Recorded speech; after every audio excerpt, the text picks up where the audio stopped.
Date ಬಗ್ಗೆ ಒಂದು ಆತ್ಮೀಯ ಅರ್ಥ ತುಂಬಾ ಇದೆ.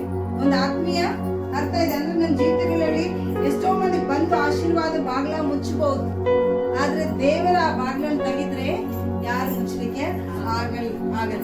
ಅದು ದೇವರ ಆಶೀರ್ವಾದ ಕೊಡೋ ಬಾಗ್ಲ ತೆಗಿಲಿಕ್ಕೆ ಸಾಧ್ಯ ಮಾಡ್ತಾನೆ. ಪರಿಸ್ಥಿತಿಗಳನ್ನು ಚೇಂಜ್ ಮಾಡ್ತಾನೆ. ಯಾರು? ರಿಹಾಬತ್ತೊಂದು ವಿಶಾಲ ಸ್ಥಳ ಕೊಡುವಂತ ನಾವು ಕಷ್ಟಪಡ್ಬೇಕು ಜೀವಿತದಲ್ಲಿ. ಅವಳಿಗೆ ಚಲೋ ಅರ್ಥ ಆಯ್ತು ಅಂತ ನಾನು ತಿಳ್ಕೊಂತ ಇದ್ದೀನಿ. ದೇವರ ಅವರನ್ನು ಆಶೀರ್ವಾದಿಸಲಿ. ಫಸ್ಟ್ ಪ್ರೈಸ್ ಯಾರಿಗೆ? ನಿಮ್ಮ ಹೆಸರೇನಮ್ಮ? ಸಹನ. ಎಲ್ಲ ಚಪ್ಪಾಳೆ ಅವಳಿಗೆ.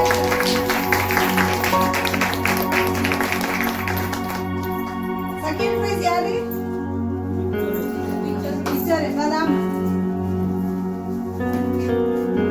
ಅವರು ನಮ್ಮ ಚರ್ಚೆಲ್ಲ ನನ್ನ ಜೊತೆ ಬರ್ತಾರೆ ಅಷ್ಟೇ.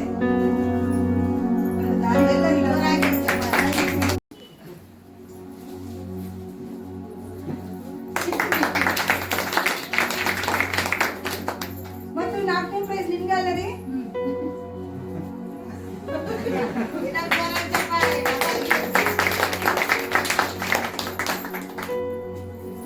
ಥ್ಯಾಂಕ್ ಯು ಬ್ರದರ್ ಸಂತೋಷ್ ಅವರೇ ಅಂಡ್ ಸಿಸ್ಟರ್ ಮಂಜುಳಾ.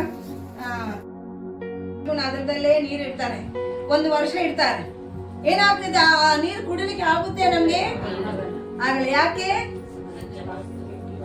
ಕೆಟ್ಟ ವಾಸನೆ ಬರ್ತದೆ ಅದರಲ್ಲಿ. ಸ್ತೋತ್ರಪ್ಪ, ಸ್ತೋತ್ರ ಕರ್ತನೇ. ಅಪ್ಪ, ನೀರು ನಮ್ಮನ್ನು ಸಂಪೂರ್ಣ ನಿನ್ನ ಹತೋಟಿಗೆ ತೆಗೆದುಕೋ ಸ್ವಾಮಿ ದೇವರೇ. ನಿನ್ನ ಆಶೀರ್ವದಿಸು ಕರ್ತನೇ. ಹಾಲೆಲೂಯಾ.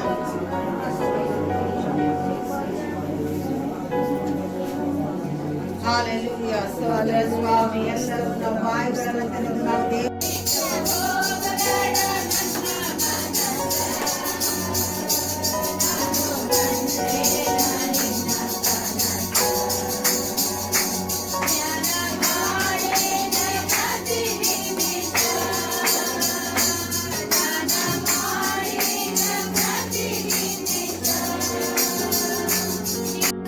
ప్రార్థించుకుంటున్నామయ్యా. ఇంతవరకు మాతో ఉండి నడిపించిన దేవానికి స్తోత్రములు నా తండ్రి. ఈ యొక్క సమయంలో ప్రభా అయ్యా నీ దాసురాన్ని సిల్వ చాటును మరుగుపరచుకోండి నా తండ్రి. నీ ఆత్మతో అభిషేకించండి నా తండ్రి. అయా చేరొచ్చిన మా అందరికీ నా తండ్రి నీ జీవ వాక్కుతో తృప్తిపరచమని, అయా ఆత్మీయమైన ప్రభా ఆహారాన్ని అయా మేము భుజించే కృపను దయచేయమని ప్రార్థించుకుంటున్నానయ్యా. నీ బిడ్డ వాక్యాన్ని బోధిస్తుండగా నా తండ్రి నోటికి బూరగా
ಇದನ್ನ ಮಾಡಿ ಇದಕ್ಕೆ